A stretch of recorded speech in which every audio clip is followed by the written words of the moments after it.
Dear student, मैं professor Madan Lal Khatri आज इस वीडियो में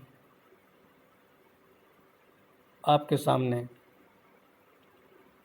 राजेंद्र मोहन भटनागर द्वारा लिखित रक्तध्वज नाटक की समीक्षा करूंगा। उसकी कथा वस्तु और कथा सारांश बताऊंगा। ये जो नाटक है, ये नाटक राजस्थान में वागड़ अंचल नाम से प्रसिद्ध क्षेत्र की घटना है और यह भारतीय इतिहास में वर्णित भयंकर नरसंहार जलियांवाला बाग हत्याकांड के समान ही है। जलियांवाला बाग का हत्याकांड 13 अप्रैल 1919 को हुआ था और ये घटना उसके ठीक 6 वर्ष पहले की है। यह भी उतना ही महत्व रखती है। यह 17 नवंबर 1913 में हुई है। इसमें ये जो नाटक है, इसमें 3 अंक हैं और पहले अंक में 4 दृश्य, दूसरे में 3, तीसरे में 6 दृश्य। तीसरा अंक बहुत छोटा भी है और दृश्य इसमें ज़्यादा है और सबसे ज़्यादा महत्वपूर्ण जो है वो पहला और तीसरा अंक ही है। तो हम 20वीं सदी के पूर्वार्ध की इस घटना का, जो वागड़ अंचल में मानगढ़ के पास घटी, मानगढ़ में घटी, उसका इस नाटक के जरिए हम अध्ययन करेंगे। नाटककार ने अपनी कल्पना से उस घटना को साहित्यिक रूप दिया है और इस साहित्यिक रचना को हम उस संदर्भ में देखेंगे कि वागड़ अंचल में क्या होता था, क्या था और किस तरह यहाँ के लोग रहते थे।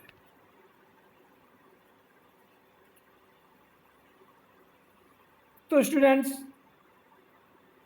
पहली बात तो ये बता दूं मैं कि जिस तरह से जलियांवाला बाग में जो सभा हो रही थी वो आज़ादी स्वतंत्रता संग्राम के संदर्भ में थी, लेकिन मानगढ़ धाम में जो लोग इकट्ठे हुए थे वो किसी का राज्य गिराने या किसी की सत्ता छीनने के लिए नहीं इकट्ठे हुए थे। वे अपने अधिकारों, अपने दायित्वों की सुरक्षा के लिए इकट्ठे हुए थे। अपने पर होने वाले अत्याचारों का विरोध करने के लिए इकट्ठे हुए थे। न वे किसी रियासत से राज छीनना चाहते थे, न अंग्रेज़ों से इस देश से बाहर निकालना चाहते थे। उनका अपना जो उनकी अपनी आवश्यकता थी, सामाजिक आवश्यकता, उसके लिए वे लोग इकट्ठे होकर इस यहाँ अपना संगठन का शक्ति प्रदर्शन करना चाह रहे थे। इस जो सभा के मुख्य प्रेरणा स्रोत थे वो थे गोविंद स्वामी, जो गोविंद गुरु के नाम से जाने जाते हैं। इन्होंने इस अंचल में भगत आंदोलन शुरू किया था। ये जो भगत आंदोलन है, यह वास्तव में देखा जाए तो आदिवासी समुदाय में, भील समुदाय में प्रचलित कुरीतियों को, बुराइयों को दूर करने के लिए शुरू किया गया था और उन्हें सन्मार्ग पर लाने की बात थी। इसके अंदर शिक्षा का भी समावेश था। और दूसरा इसके साथ साथ ही एक और चलता था आंदोलन, वो संप सभा कहलाती थी। संप सभा में पंचायत में लोग इकट्ठा होते थे और वे आपसी विवादों का निपटारा करते थे। सारी बातों का निपटारा, क्योंकि तब तक तो अंग्रेजी राज कानून और व्यवस्था लागू हो चुकी थी, सारी बातों का निपटारा तो ये नहीं कर पाते थे। जो भयंकर अपराध होते थे, हत्या, डकैती, लूट, वो तो पाश्चात्य यानी ब्रिटिश कानून के अनुसार उस समय भारत के जो आईपीसी था उसके अनुसार ही चलते थे। मगर छोटे मोटे निपटारे ये लोग अपने गांव के, अपने पंचायत में ही कर लेते थे। ये इस तरह से जब स्वतंत्र आंदोलन नहीं था और नई देशी रियासतों के खिलाफ था, फिर भी दोनों सत्ताएं डरती थी। अंग्रेज भी डरते थे कि हो सकता है ये आंदोलन धीरे धीरे स्वतंत्रता की तरफ बढ़ जाए और भारत की आज़ादी के आंदोलन में परिवर्तित हो जाए, और रियासतें भी इसलिए डर रही थी कि ये लोग अगर शिक्षित हो गए, समझदार हो गए, तो शिक्षित और समझदारों पर शासन करना मुश्किल हो जाता है। इसीलिए रियासतें भी इनसे खफा थी। शिक्षा पाने से, शिक्षा भी यही पाश्चात्य देशों के इतिहासों के शिक्षा वैसे अक्षर ज्ञान को शिक्षा नहीं कह सकते जब तक हम लोगों के इतिहास और विज्ञान वगैरह आदि को न पढ़ें। तो इन्हें रियासतों को डर था कि पाश्चात्य साहित्य के परिचय में आने के बाद इन्हें स्वतंत्रता का पता चलेगा और हो सकता है ये हमारे शासन के प्रति खतरा बन जाए। शिक्षा तो वैसे धर्म के रूप में दी जाती रही है। इसका सबसे अच्छा उदाहरण है इस्लाम धर्म, जिसमें चलने वाले मदरसे, इनसे कभी शासक नहीं घबराए। वहाँ के चाहे बादशाह हो, चाहे नवाब हो, चाहे खलीफा हो, क्यों नहीं घबराए? क्योंकि इन मदरसों में सिर्फ कुरान की शिक्षा दी जाती थी और छोटा मोटा हिसाब समझाया जाता था। मतलब एक तरह से साक्षर कर दिया जाता था जो कुरान पढ़ सके ये। इसलिए इससे इन्हें उन शासकों को कोई खतरा नहीं था, इसलिए इसका विरोध ज़्यादा हुआ नहीं। पर फिर भी लोग साक्षर हो जाते थे और इससे ज़्यादा जानने की इच्छा रखते भी नहीं थे। लेकिन पश्चिमी देशों का जो शिक्षा पद्धति थी वो कुछ अलग ही थी। वो लोगों में जागृति पैदा करती थी, स्वाभिमान पैदा करती थी। आज भले हम कह रहे हैं कि वो जो मेघालय की शिक्षा पद्धति ऐसी है वैसी है, पर यही मेघालय की शिक्षा पद्धति है जिसने भारतीयों में स्वतंत्रता के लिए चिंगारी पैदा की। आज हम इसे बदलने में, कुछ लोग इसे बदलने और इसकी बात कर रहे हैं। ठीक है, समय होता है, परिवर्तन होना चाहिए, नए नए आविष्कार हो रहे हैं, नए नए सिद्धांतों की खोज हो रही है, उनके आधार पर शिक्षा में परिवर्तन हो जाए, इसमें कोई बड़ी बात नहीं है। लेकिन ये जो है आदिवासियों के शिक्षित होने के विरोध में भी रियासतें खड़ी थी, और जो अंग्रेज जिन्होंने हिंदुस्तान में सबसे पहले पाठशालाएं शुरू की, वो भी धीरे धीरे अब नीची समझी वाली जातियों से दूरी बनाने लगे थे। क्यों? कि इसके सहारे उन्हें अगड़ी समझे जाने वाली जातियों के विरोध का सामना नहीं करना पड़ता था, और बेचारी दबी कुचली नीची समझी वाली जातियाँ तो वैसे भी विरोध नहीं करती थी। अंग्रेज़ों का विरोध तो यही ऊंची समझी वाली जातियाँ ही करती रहीं। उन्हीं में मतलब शिक्षा से जागृति आई। इस नाटक के पहले अंक में कुछ गांव वाले दिखाए गए हैं। रुकाशिया नामक पात्र भजन से इसकी शुरुआत करता है और उसके भजन को सुनकर सब उसकी तारीफ़ करते हैं। तब वो कहता है कि ये जो भजन है मेरे अपने नहीं है, ये गुरु जी के हैं और गोविंद स्वामी के संदेश है। भजन भी क्या है? वही ब्राह्मण धर्म के संबंधी देवताओं के ही भजन है। तो यहाँ बात चलते चलते चर्चा होती है कि सारे मनुष्य एक समान है, सबका रक्त एक है, सबके खून का रंग एक है, तो सबके साथ अलग अलग बर्ताव क्यों? हमें क्यों अपने विकास का अवसर नहीं मिल सकता? हम क्यों अपना विकास नहीं कर सकते? तो पात्र चर्चा करते हैं कि अगर हम उनकी बराबरी में आ जाएंगे तो वे नाराज़ हो जाएंगे। इस संदर्भ में एक संवाद भी है जिस बात पर प्रकाश डालता है, वो इसमें लिखा हुआ है। गणेशा नामक पात्र कहता है कि वे मानेंगे कि हम उनके बराबर आ जाएं। वे मतलब ऊंची समझी जाने वाली जात। वो थोड़ी चाहेगी कि एक नीची समझी जाने वाली जात का आदमी हमारे बराबर आके बैठे। यही तो लड़ाई थी। और ये पुराने जो नीची समझी जाने वाली जात के पुरखे थे, इन्होंने स्वीकार कर लिया था इसे भाग्य, भय और भगवान के नाम पर। इसीलिए एक छत्र हजारों सालों तक ये अन्याय हमारे साथ नीची समझी वाली जातियों के साथ होता रहा और कोई उप तक नहीं कर पाया।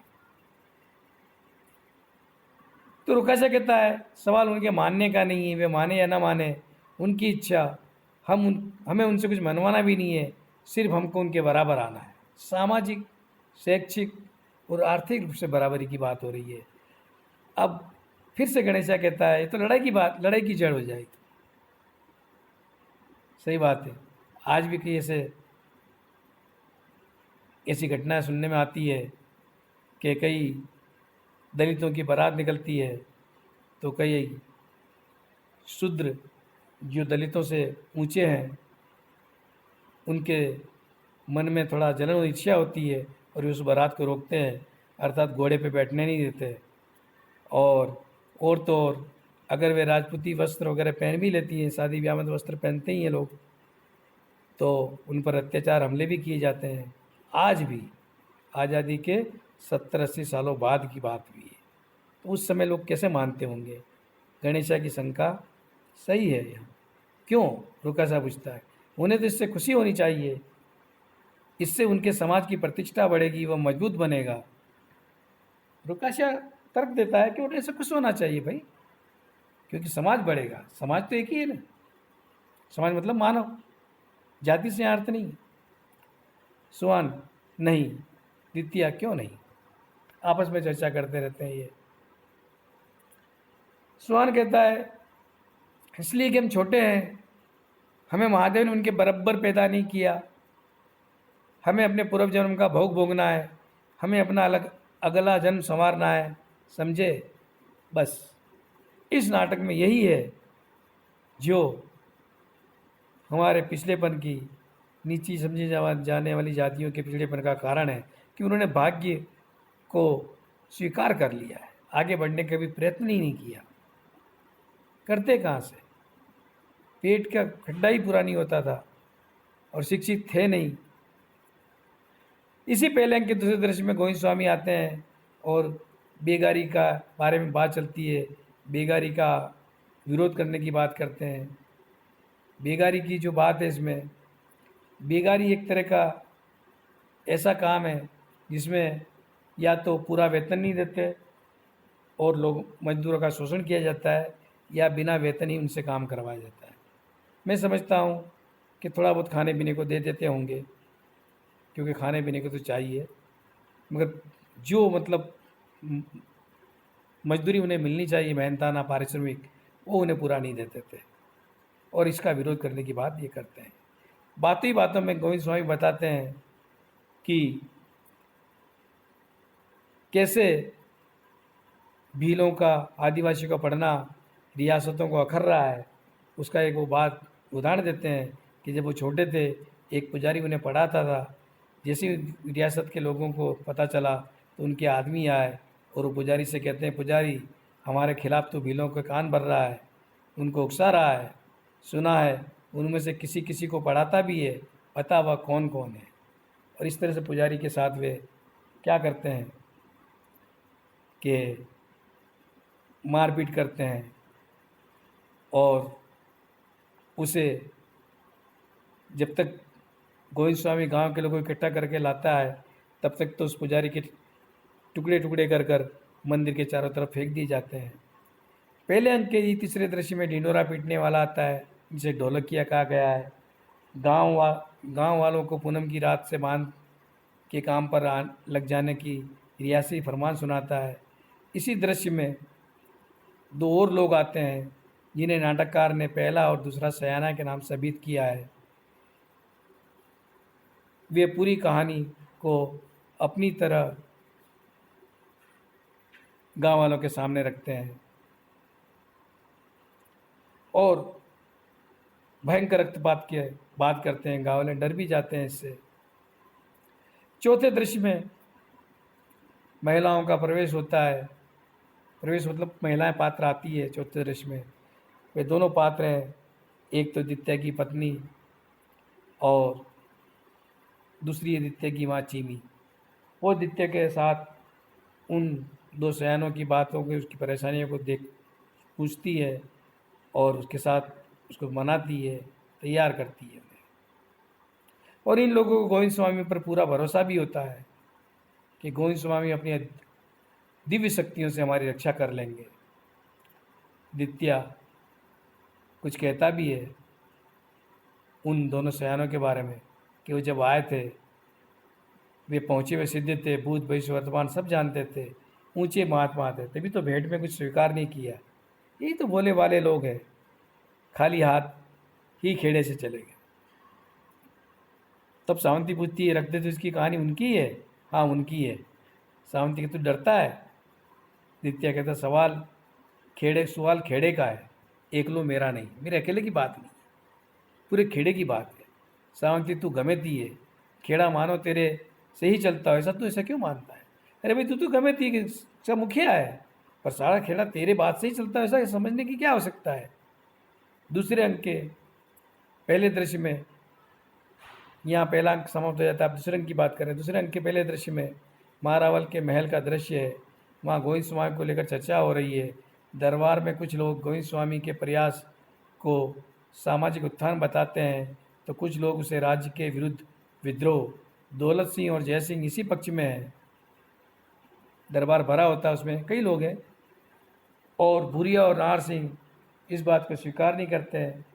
वे गोविंद स्वामी के आंदोलन को सामाजिक आंदोलन कहते हैं। इनके बीच एक संवाद भी होता है राजमहल में, उस संवाद को हम पढ़ लेते हैं। नाहर सिंह, ऐसा करना जनता के प्रति विश्वासघात होगा। राज्य जनता की धरोहर है, राजा तो उसका संरक्षक है। राजमाता नाहर सिंह, लगता है कि आप भी गोविंद स्वामी की भाषा बोलने लगे हैं। आपके सोचने का भी वही तरीका बनता जा रहा है। हम महारावल हैं, प्रजा हमारे ऊपर निर्भर है। तब नाहर सिंह राजमाता से कहता है, सद्य राजमाता, युग करवट ले रहा है, जो जीना चाहता है उसे युग के साथ चलना ही होगा। राजमाता, अन्यथा? इसी तरह दूसरे अंक का पहला दृश्य वो महल की चर्चा में ही निकल जाता है। दूसरे अंक के दूसरे दृश्य में गोविंद स्वामी गाँव वालों के साथ वार्तालाप कर रहे हैं। गोविंद सिंह यहाँ आदिवासियों में धर्म परिवर्तन की बात कर रहे हैं और उसकी चिंता कर रहे हैं। यहीं दयानंद सरस्वती की बात भी आती है। दूसरी तरफ गाँव वाले ब्राह्मण धर्म से ईसाई धर्म को अच्छा बताते हैं। वो ये कहते हैं कि कम से कम उसमें इतना तो है कि ब्राह्मण भंगी कोई भेदभाव तो नहीं है। इसी दृश्य में इन सब बातों के साथ राजमहल से नाहर सिंह और भूरिया के देशद्रोह के आरोप में हिरासत में लिए जाने की बात आती है और गोविंद स्वामी चिंतित हो जाते हैं। इसी अंक के तीसरे दृश्य में अंग्रेज अफसर सटन का महारावल के दरबार में आगमन होता है। दरबार में गोविंद स्वामी द्वारा किए जा रहे सरकार के खिलाफ विद्रोह की बात आती है। सटन रियासत द्वारा उसका पक्ष लिए जाने की बात करता है।